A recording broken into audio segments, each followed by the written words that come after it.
Hi everyone, welcome back to my channel. My name is Gina Marie Agdarian. I am the author of The Faceless Woman as well as The Letters in the Old House. Both are available on Amazon. So today is another episode of Book Talk. If you're new here, this is a series where I talk about a book that I recently read, what I liked, what I didn't like, and ultimately help you determine if you might like to read this book. So today we are talking about The Paris Apartment by Lucy Foley. And Lucy Foley, I feel like, is on fire lately. She has a lot of books. She's pretty popular. I see her see her books in Barnes & Noble and different independent bookstores. So it does seem like she is doing quite well. She wrote The Guest List, if that name is sounding familiar, that's why, which was the Reese's book club pick and was just kind of overall a very popular book, which I also read that book. So this I'm giving a 3.5 out of 5, and I'm going to round it down to a 3. I found this book to be very confusing. It is a thriller, suspense, mystery type of book, and it is about a young woman named Jess who is, as it says in here, she needs a fresh start. She has no money. She recently lost her job, and she's going to Paris. She's British, so she's going to Paris to visit her brother. And when she gets to her brother's Paris apartment in this very swanky apartment complex, she can't find her brother. So she spends the entire book trying to find out what happens to her brother.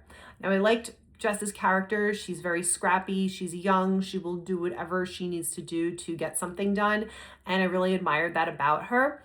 The rest of the characters, there is a big twist at some point, which of course I'm not going to ruin or spoil for you, but there is a big twist that I was like, whoa, I definitely didn't see that coming.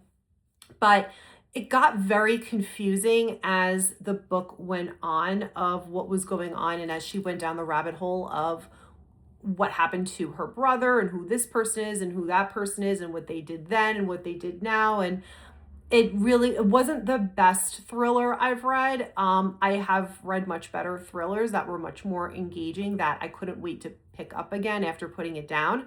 But it does take place in Paris. One thing I found a little bit annoying was that since most of the characters, aside from Jess and a couple of other characters, most of them are French.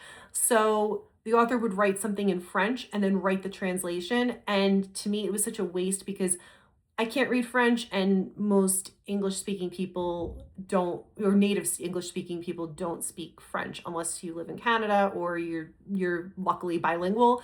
I am not, but I just found that really distracting as I was reading through it, and a character would say something in French and then it would translate in English, and I'm like, okay, well, what was the point of that? Because I can't read it in French anyway. I know they're French. I get it.